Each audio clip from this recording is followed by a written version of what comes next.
Hi, I'm Dave Waddell. I've worked for the past 30 years helping schools improve the environmental health and safety of their science, art, and technology programs. As an offshoot of this, I've helped amateur and professional artists stay healthy and protect the environment while creating vibrant art.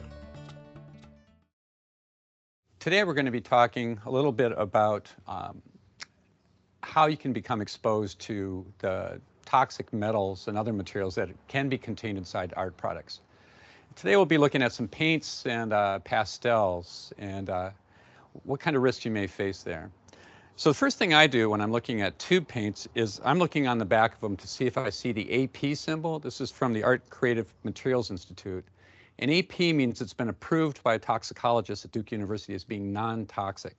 So I see the AP symbol on this, and I know it doesn't contain any toxic heavy metals.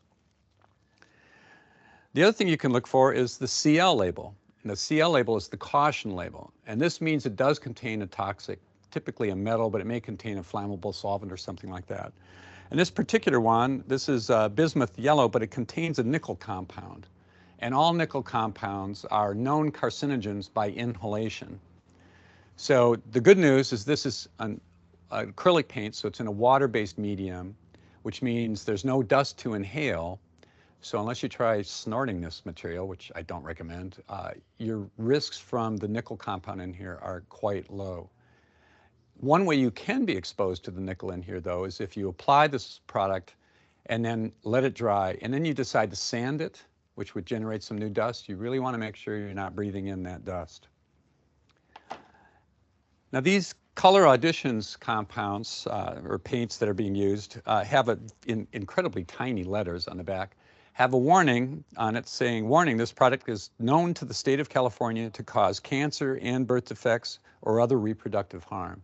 This is from California's Proposition 65, which requires that any products sold in the state of California must be evaluated against a long list of potential carcinogens and reproductive toxins. And if it contains any of them, they have to put that warning on it. So one of the things to look for when you're buying a product is to see if it has the AP symbol or the CL symbol, or if it has the California warning saying it contains a cancer agent or a reproductive toxin.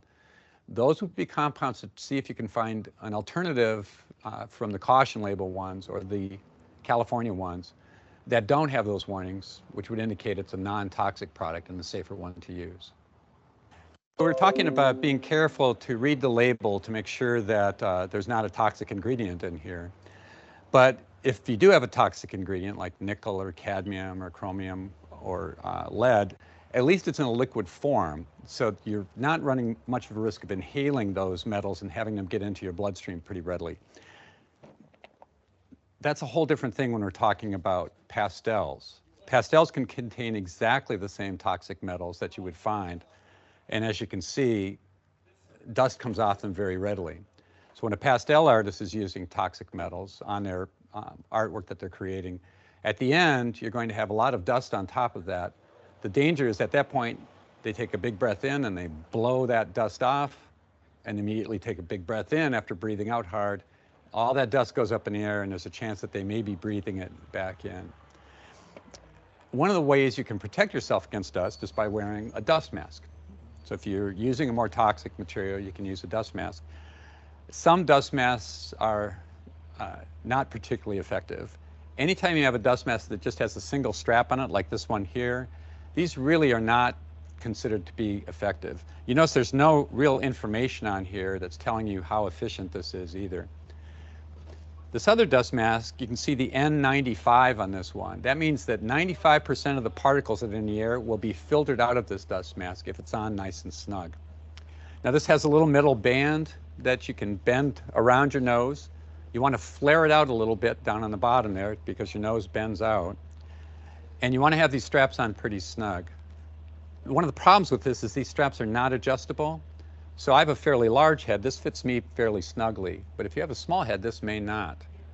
The best dust masks, similar to this respirator, have adjustable straps that adjust it tight on the top and adjust it tight on the bottom. And something like this with the rubber seal around here actually really snugly fits. Now, if you have a big beard, it's not going to do particularly well.